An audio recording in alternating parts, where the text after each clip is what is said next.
I'm Sarah, 32, the eldest daughter in what most would call a typical middle-class American family. But nothing was typical about the way my brother Jason always received the royal treatment while I was left picking up the pieces. 6 months ago, during what should have been a somber family gathering, my father uttered words that cut deeper than any knife. "Your brother deserves it." Little did they know that their favoritism would come full circle when financial reality finally hit. As I share how I stood my ground against a lifetime of unfairness, let me know in the comments where you're watching from and hit that like and subscribe button if you've ever had to make a difficult family decision. Growing up in Warren, Michigan, our modest 2-story home housed what appeared to be the perfect American family. My father Robert worked long hours in construction, often coming home with calloused hands and a weary smile. My mother Linda managed the front office at a local dental practice, balancing spreadsheets by day and our family budget by night. 4 years my junior, Jason completed our family portrait, though the picture was never as balanced as it appeared in our framed photos. From my earliest memories, the pattern was clear. Jason was the golden child. When I was 10, I received a hand-me-down bicycle from our cousin, while Jason got a brand new Schwinn for his 6th birthday. "Boys are rougher on things," Mom explained when she saw my disappointment. "Besides, you're more careful with your belongings." Even at that young age, I recognized the irony. My responsibility was being punished while his carelessness was rewarded. The pattern repeated endlessly throughout our childhood. My parents attended every single one of Jason's Little League games, cheering from the bleachers even during the coldest Michigan spring days. Yet when I won the regional science fair in 8th grade, neither could attend the ceremony due to prior commitments. I later discovered that commitment was Jason's baseball practice, not even a game. School became my sanctuary, a place where effort and achievement were recognized regardless of gender. I threw myself into academics, joining debate team, student, government, and maintaining a perfect GPA. Each accomplishment became a silent plea for the attention and approval that seemed perpetually reserved for my brother. The most blatant example of the disparity came during my senior year of high school. I had diligently saved $2,000 from my part-time job at the local library for my first car. My parents had also established small college funds for both Jason and me. 2 weeks before my high school graduation, Jason, then a freshman, borrowed a friend's car without permission and crashed it into a ditch. No one was hurt, but the car was totaled. Instead of facing consequences, my father dipped into my college fund to pay for the damages. "Family helps family," he insisted when I protested. "You'll understand when you're older." That money, nearly $5,000, would have covered my textbooks for the first 2 years of college. I never saw a penny of it replaced. Throughout these challenges, my grandmother Eleanor became my rock. During weekend visits to her cozy bungalow across town, she would listen to my frustrations while teaching me to bake her famous apple pie or tend to her garden. "Your time will come, Sarah," she would say, her wise eyes seeing far beyond my teenage struggles. "Just keep building your own path. Some people need to learn life's lessons the hard way." With determination fueled partly by the desire to escape the inequality of my home life, I secured a full academic scholarship to the University of Michigan. Moving to Ann Arbor felt like breathing fresh air after years of suffocation. College brought freedom, validation, and friends who valued me for who I was, not how I compared to a sibling. After graduating with a degree in finance, I built a career as a financial planner in Chicago. My apartment overlooking Lake Michigan became a symbol of my independence. I cultivated a circle of close friends who became the supportive family I'd always craved. My colleague Rachel, my neighbor Damon, and my college roommate Kayla formed my chosen family, people who celebrated my successes without qualification. My contact with my biological family dwindled to obligatory holiday visits and occasional phone calls. Each Thanksgiving and Christmas back in Michigan reinforced my decision to keep my distance. While my parents boasted about Jason's job at a local car dealership, My own promotions and achievements warranted only passing mention. I learned to arrive late, leave early, and protect my heart with carefully constructed emotional walls. Life continued in this detached but manageable pattern until last October, when my phone rang during a client meeting. Seeing my mother's name on the screen, I excused myself, expecting the usual update about neighborhood gossip or a relative's health concern. Instead, her voice cracked as she delivered the news. Grandma Eleanor passed away in her sleep last night. The world tilted beneath me. My grandmother, at 78, had been vibrant and independent until the end. Just 2 weeks earlier, we'd spoken about her plans to visit me in Chicago for Thanksgiving. Now, I found myself booking a flight back to Michigan, grief settling around my shoulders like a heavy cloak. The funeral brought extended family members from across the country, many of whom commented on how successful I appeared. "Chicago must be treating you well," they'd say, eyeing my tailored black dress and confident posture. I accepted their condolences with quiet grace, finding comfort in memories of my grandmother's unwavering support. 3 days after the funeral, we gathered at the office of grandmother's attorney, Mr. Brennan, for the reading of her will. I expected the house and her modest savings to be divided between my parents, her only child and spouse. What I didn't expect was Mr. Brennan looking directly at me as he announced, "To my granddaughter Sarah, I leave the sum of $350,000. The room fell silent. My mother gasped audibly while my father's face darkened to a dangerous shade of red. Jason, slouched in a chair beside his wife Melissa, straightened so quickly he nearly toppled forward. Mr. Brennan continued by reading a letter grandmother had prepared. "My dearest Sarah, this money represents my life savings and the sale. Value of my home. I've watched you overcome obstacles with grace and build a life of integrity. This inheritance is meant to make up for the imbalances you've faced and help secure your future. Use it wisely, as I know you will. My only request is that you continue living authentically, without seeking approval from those who cannot see your true worth." The attorney handed me the letter, which I clutched with trembling fingers as tears blurred my vision. In that moment, I felt my grandmother's presence, her final act one of protection and acknowledgement. The drive back to my parents' house was tense, with Jason following too closely behind our car, honking occasionally as if to remind us of his anger. Once inside, the storm broke. Jason paced the living room, gesturing wildly.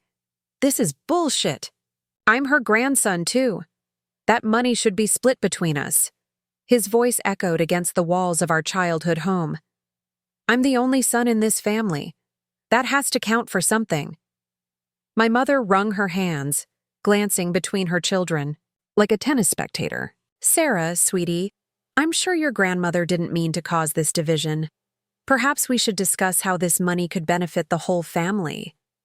By whole family, I knew she meant primarily Jason, who at 28 had already cycled through 3 different jobs and carried credit card debt that occasionally became my parents' burden. His wife Melissa sat silently on the couch, their 2-year-old daughter Lucy playing obliviously with blocks on the carpet. That evening, the extended family gathered for dinner at my parents' house. What should have been a time to share memories of grandmother became an uncomfortable tribunal. Uncle Phil suggested that family money should stay in the family, implying that as a single woman, I might squander the inheritance on frivolities. Aunt Deborah questioned whether I had somehow influenced Eleanor during our phone calls. Through it all, I maintained composure, though inside I was crumbling. As dessert was served, my father finally addressed me directly. His tone was not that of a grieving son, but of a disapproving patriarch. "Sarah, you need to think about what's right here. Your brother has a wife and child to support. What do you need all that money for? A bigger apartment? More designer clothes? Be reasonable." I looked around the table at the faces of people who should have been my strongest supporters but instead felt like strangers. For the first time, I saw clearly the impossible standard I'd been held to, perfect enough to require no help, yet never successful enough to be celebrated.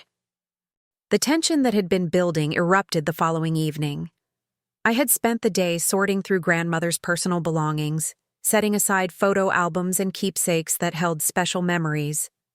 When I returned to my parents' house, Jason's car was in the driveway alongside an unfamiliar vehicle that I later learned belonged to a lawyer friend he had consulted. As I entered the living room, the conversation halted abruptly. Jason sat with a legal pad covered in scribbled notes while my parents hovered nearby with worried expressions. Melissa bounced little Lucy on her knee, though the toddler sensed the tension and fussed uncomfortably. "We need to talk about this inheritance situation," Jason began without preamble. "I've been speaking with Mark here, and he thinks we might have grounds to contest the will." The stranger in an ill-fitting suit nodded gravely.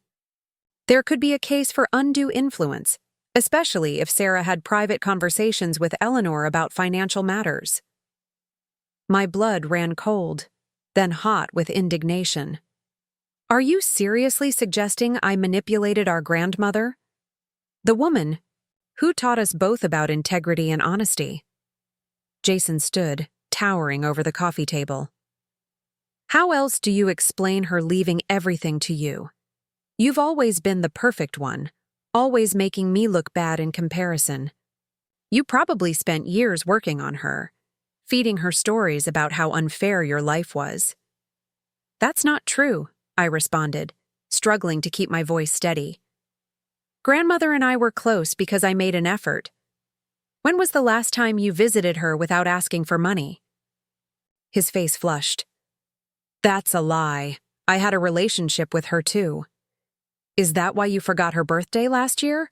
Or why you canceled Christmas dinner with her to go to a football game?" My mother stepped between us. "Please, both of you.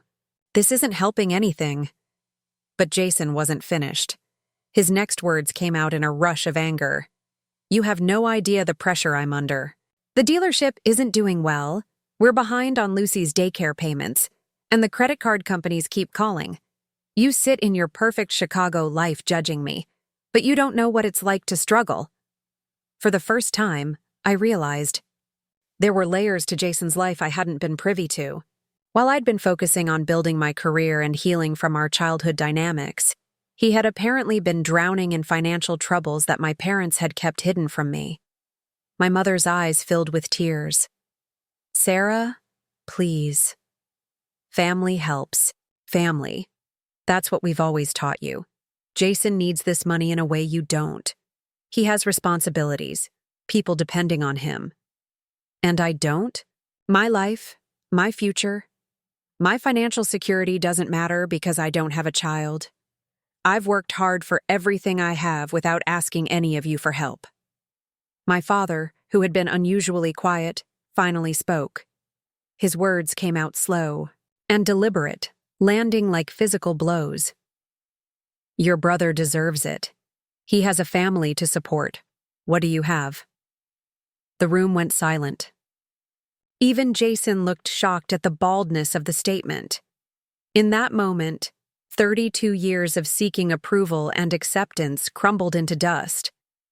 My entire existence, my education, career, friendships, the life I'd built, dismissed as worthless because I hadn't followed the traditional path of marriage and children. "What do I have?" I repeated softly.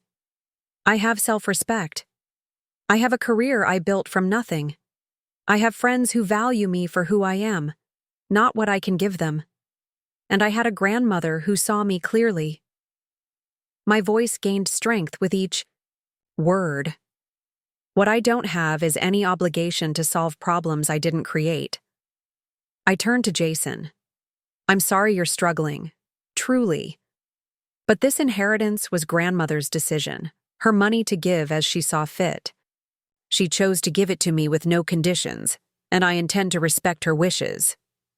The argument escalated from there, with accusations flying from all sides. Jason revealed that he had gambling debts beyond the financial problems he'd mentioned. My mother cried that I was tearing the family apart with my selfishness. Through it all, my father sat stone-faced, his initial pronouncement hanging in the air between us. Unable to endure another minute in that house, I packed my belongings and called my childhood friend Amber, who still lived in the area. She arrived within 20 minutes, helping me load my suitcase into her car while my family watched from the porch, my mother calling futile pleas for me to stay and work things out. That night, on Amber's pull-out couch, I stared at the ceiling and let the tears flow freely. "Am I being selfish?" I asked as she brought me a cup of tea. "Should I just give them the money to keep the peace?" Amber sat beside me, her presence comforting in its familiarity. "Sarah, I've known your family since we were kids. I saw how they treated you differently. Your grandmother saw it too. That's why she made the choice she did. But what if Jason really needs the help? Then that's a separate conversation. But it shouldn't come at the cost of your future or with strings of guilt attached. Eleanor wanted to give you security and freedom. Honoring her wishes means using this gift the way she intended." As we talked into the early morning hours, I began to see the situation with greater clarity. This wasn't just about money. It was about finally breaking a pattern that had defined my life for too long. The inheritance represented not just financial security, but a chance to establish boundaries I should have set years ago. Back in Chicago the following week, I scheduled an appointment with Vivian, a financial advisor I trusted. Her office, with its sweeping views of the city skyline, felt worlds away from the emotional chaos of my family home. Spreadsheets and investment portfolios offered the logical framework I desperately needed. "Based on your current income and savings, this inheritance could significantly accelerate your financial goals," Vivian explained, walking me through various scenarios. "You mentioned wanting to eventually buy property and strengthen your retirement savings. We could allocate the majority toward those objectives while keeping some liquid for emergencies. I also want to set aside something for my niece's education," I added, thinking of little Lucy, who was innocent in all this family drama. "Perhaps a college fund that can't be accessed for any other purpose?" Vivian nodded approvingly. "A 529 plan would be perfect for that. We could allocate $30,000, which would grow significantly by the time she's ready for college." After careful consideration, we developed a comprehensive plan: $200,000 toward a down payment on a condo, $100,000 in diversified retirement investments, $30,000 for Lucy's education fund, and the remainder kept accessible for emergencies and possible career development opportunities. With a solid plan in place, I called my parents, hoping rational discussion might now be possible. My mother answered, her voice immediately tense when she realized it was me. "I've made decisions about the inheritance," I began, explaining the allocation including the provision for Lucy. The silence on the other end stretched until my mother finally spoke. "That's all you're willing to do for your brother? A college fund Lucy won't be able to use for 16 years doesn't help them now." "Mom, this inheritance was grandmother's gift to me. I'm trying to be fair while still respecting her wishes." "Fair would be splitting it equally," she countered. "Your father and I have already told Jason he could count on at least half to pay off his debts." The presumption stunned me. "You promised him my inheritance? Without even discussing it with me? We assumed you'd do the right thing." Our conversation deteriorated from there. Later that evening, Jason called, his voice slurring slightly in a way that suggested he'd been drinking. "You think you're so much better than everyone," he said without greeting. "Little Miss Perfect with her big city job and fancy apartment. You've always looked down on me." "That's not true, Jason. Mark says we can contest the will. Prove Grandma wasn't in her right mind when she wrote it. How else would she cut out her only grandson?" The threat hung between us, ugly and painful. "Is that really what you want? To drag grandmother's memory through a legal battle? To publicly claim she was mentally incompetent when everyone who knew her knows that's a lie?" "I want what's fair," he shouted. "I deserve that money more than you." After that call, I made the difficult decision to temporarily cut contact. I blocked Jason's number after he sent several more threatening late-night messages. I limited conversations with my parents to brief, factual exchanges. When they realized I wouldn't be bullied into changing my mind, my father delivered his final verdict. "You've chosen money over family. I hope you can live with that." The truth was, I wasn't choosing money over family. I was finally choosing myself, my worth, my boundaries, my future, after a lifetime of being considered secondary. But that distinction was one my family couldn't or wouldn't see. The following months proved challenging in ways I hadn't anticipated. I threw myself into work, taking on additional clients and volunteering for projects that kept me at the office until late in the evening. My friend Rachel noticed first, commenting on the dark circles under my eyes and my declining invitations to our usual Friday dinners. "I'm fine," I insisted. "Just busy with work." But I wasn't fine. Anxiety began manifesting physically: tension headaches, insomnia, a persistent knot in my stomach. When a panic attack sent me to the emergency room convinced I was having a heart attack, I finally admitted I needed help processing the family rupture. Dr. Taylor, a therapist specializing in family dynamics, helped me understand that my reaction wasn't just about the recent conflict but about a lifetime of inequity. "You're grieving multiple losses," she explained during our sessions. "Your grandmother, who validated your experiences, the family relationships you wished you had, and the hope that your parents might eventually see and acknowledge the favoritism." Thanksgiving approached, the first major holiday since the rift. My parents called with a perfunctory invitation, which I politely declined, choosing instead to host a Friendsgiving in my apartment. As I looked around the table at the smiling faces of people who genuinely celebrated my successes and supported me through challenges, I felt profound gratitude tinged with lingering sadness. Christmas proved harder. I sent gifts for Lucy with a note expressing my love for her, but received no acknowledgement. The new year arrived with no communication from my family beyond a generic holiday card, signed only with my parents' names. I began to wonder if the rupture might be permanent, and whether I could find peace with that possibility. 6 months passed in this state of uneasy detente. Spring arrived in Chicago, bringing warm breezes off Lake Michigan and the annual financial review meetings with my clients. I had just closed on a lakefront condo, using the inheritance exactly as planned for the down payment. The space was becoming a true home, with large windows overlooking the water and enough room for a small home office. On a rainy Tuesday evening, as I unpacked kitchen boxes in my new space, my phone rang with my mother's number.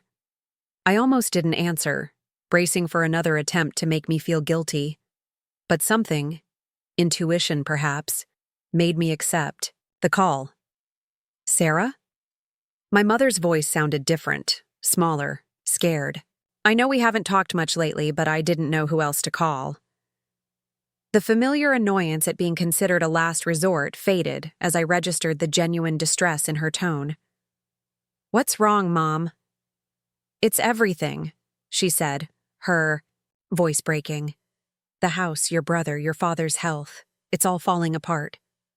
Over the next 20 minutes, the story emerged in fragments. Jason's gambling addiction, which had been a moderate problem for years, had spiraled dangerously out of control. He had taken out loans using my parents' house as collateral without their full understanding of the documents they were signing. The car dealership had fired him after he showed up intoxicated multiple times. Melissa had taken Lucy and moved back with her parents temporarily. "We're 3 months behind on the mortgage payments," my mother admitted. "The bank sent a foreclosure notice yesterday. Your father's blood pressure is so high the doctor is worried about a stroke. I didn't want to ask you for help, but we have." Nowhere else to turn. My emotions cycled rapidly.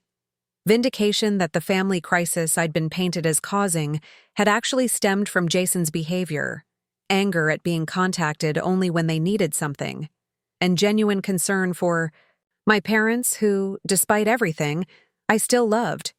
"Have you looked into loan modification programs? Credit counseling?" I asked, the financial planner in me automatically seeking solutions. Your father won't hear of it.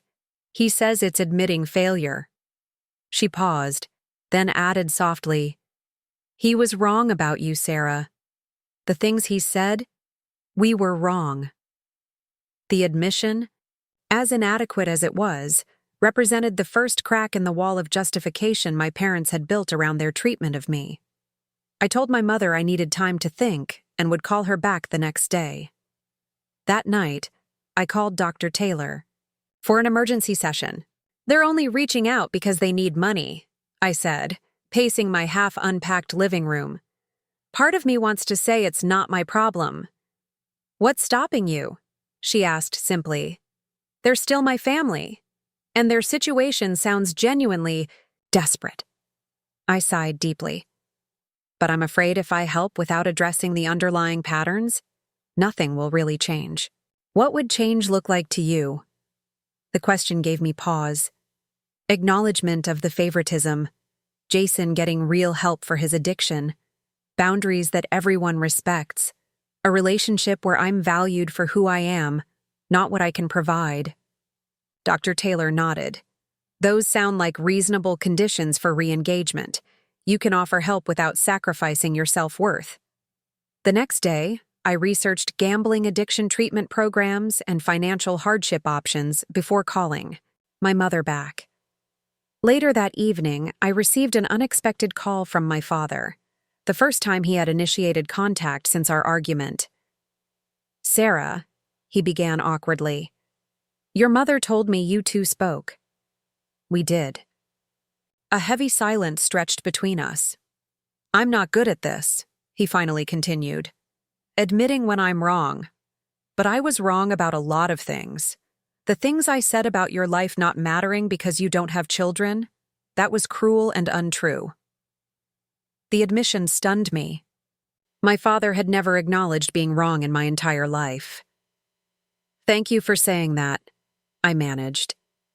We're in real trouble here, he continued, his voice rough with emotion. I never thought it would come to this. Possibly losing the house, your brother's life falling apart.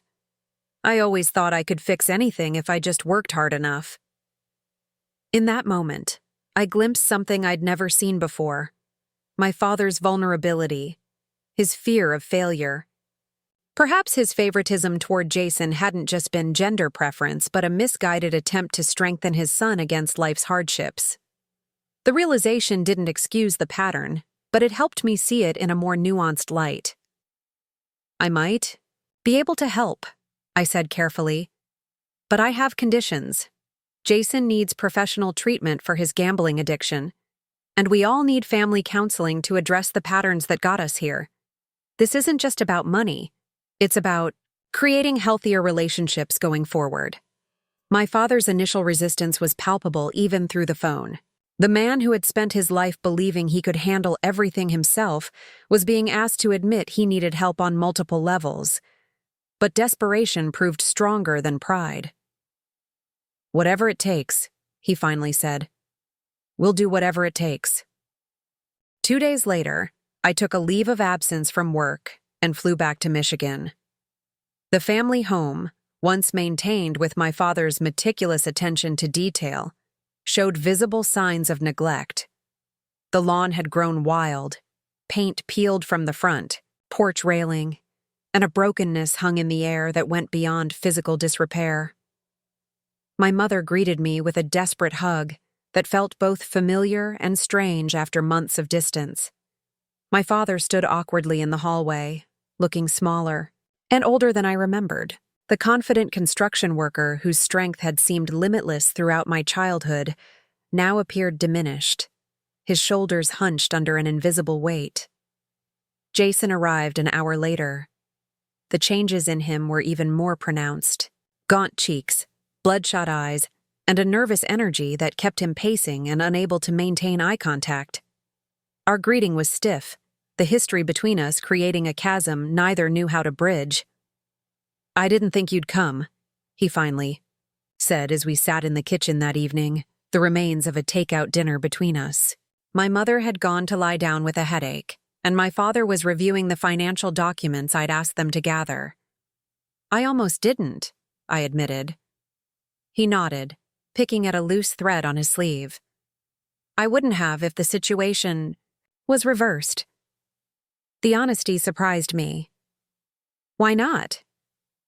Because I've been awful to you. Not just recently, but always. He looked up, meeting my eyes directly for the first time. I was jealous. You made everything look so easy. School, career, life.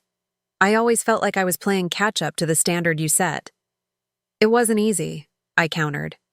I worked incredibly hard because it felt like the only way to get any recognition in this family. Jason winced. I know that now.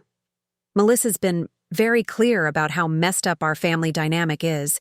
She says it's part of why He trailed, off, unable to name his addiction aloud. Part of why you gamble, I finished for him. He nodded miserably. It started as just poker nights with friends, then sports betting, the rush when you win. For a moment, everything else disappears. The conversation, as uncomfortable as it was, represented the first honest exchange we'd had in years, possibly ever. It formed the foundation for the more structured discussions that would follow.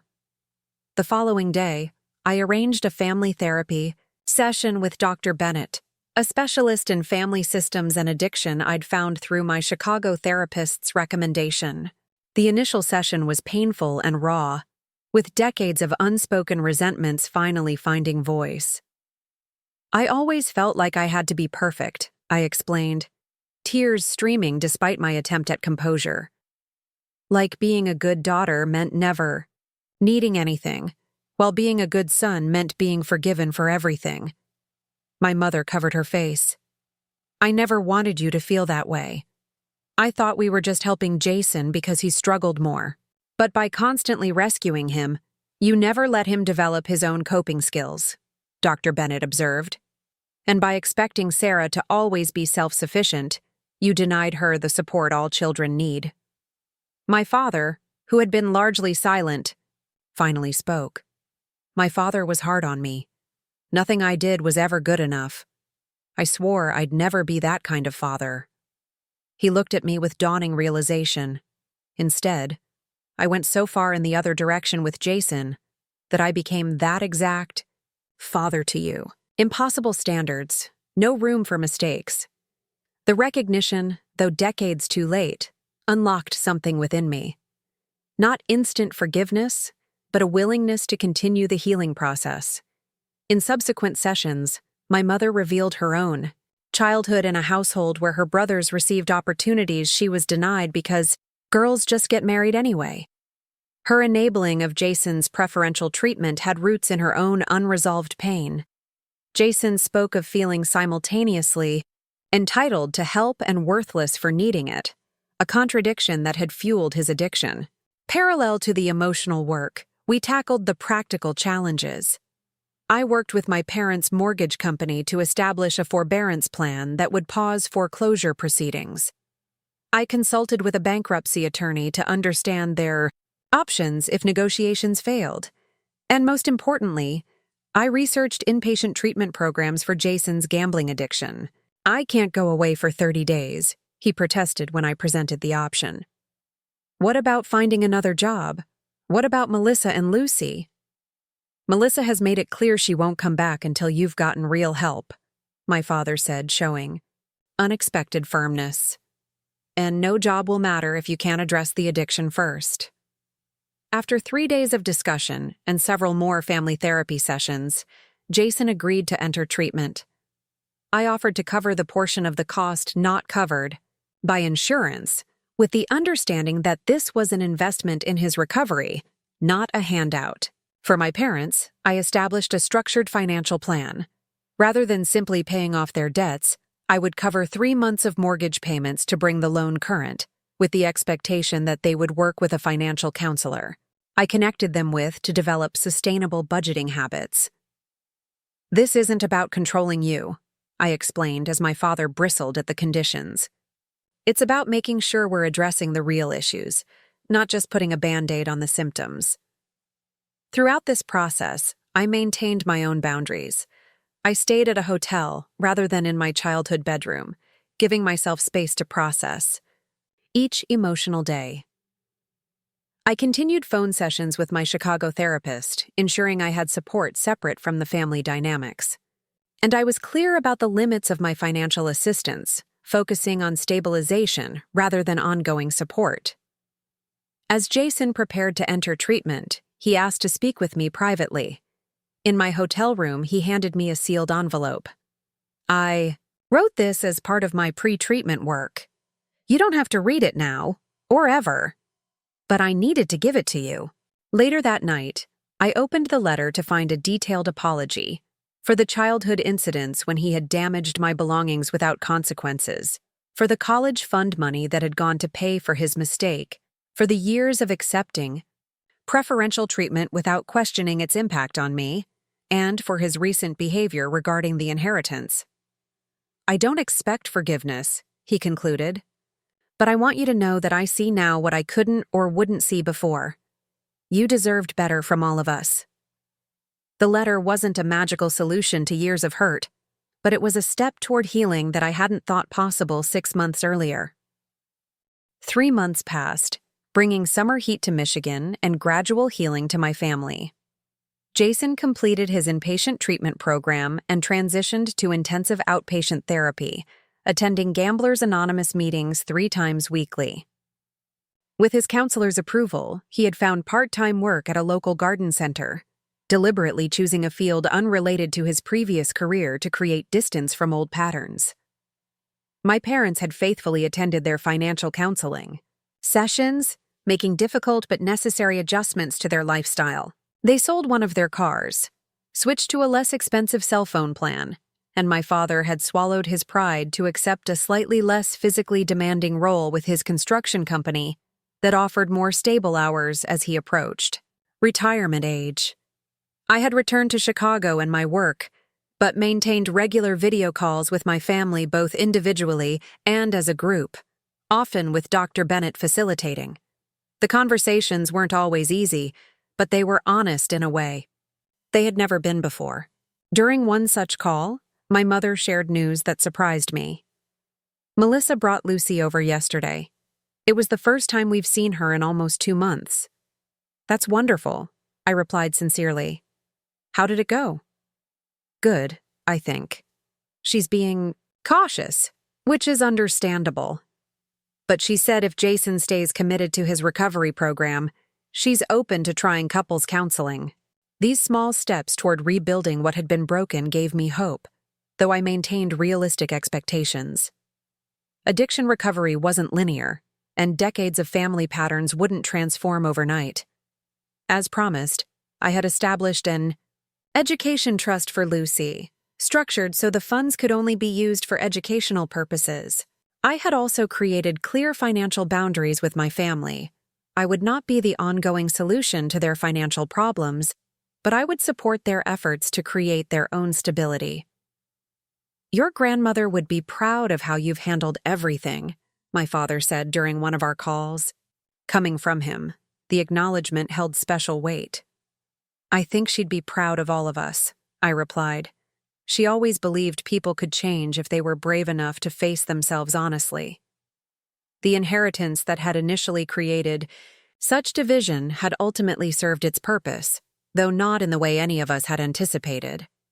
Beyond the material security it provided me, it had forced a reckoning that our family had avoided for generations.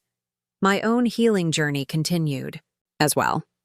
The resentment that had been my constant companion for so long gradually transformed into something more nuanced. Not complete forgiveness yet, but an understanding that my family had been doing the best they could with the awareness they had at the time. Now, with greater awareness, we were all working to do better. I found myself able to appreciate my parents' positive qualities alongside acknowledgement of their mistakes. My father's work ethic and determination. My mother's capacity for care, even if imperfectly distributed. And in Jason, I began to see not just the favored son who had taken advantage, but also someone who had been handicapped by never having to develop resilience. Dr. Taylor helped me process these evolving feelings. Healing doesn't mean forgetting or pretending the hurt never happened, she reminded me. It means the hurt no longer controls your present and future. The condo by the lake became truly home, filled with furniture and art I loved and space for the people who supported me. I began dating again after a long hiatus, approaching relationships with a clearer understanding of healthy boundaries. And I started volunteering as a financial literacy coach for women leaving abusive relationships, using my professional skills to help others establish independence. My grandmother's wisdom echoed in my mind during quiet moments by the water. "Your time will come," she had told me years ago. Perhaps this was what she meant, not just financial security, but the deeper wealth of self-worth and authentic relationships. The journey wasn't over. Family healing rarely follows a neat linear path. There would be setbacks and difficult conversations ahead. Jason's recovery would face challenges. Old patterns would sometimes resurface.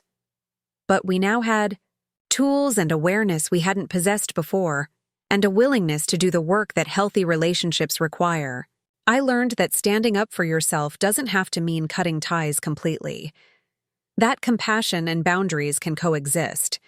That family support means respecting each person's value equally, not measuring worth by outdated standards or roles. Have you ever had to set difficult boundaries with family while still maintaining love? Or navigated the complex emotions of being treated unfairly by those closest to you? Share your experiences in the comments below. If this story resonated with you, please hit the like button and subscribe to hear more journeys of healing and growth. Remember that your worth isn't determined by others' ability to see it, and sometimes the hardest but most important journey is learning to truly value yourself. Thank you for listening to my story today.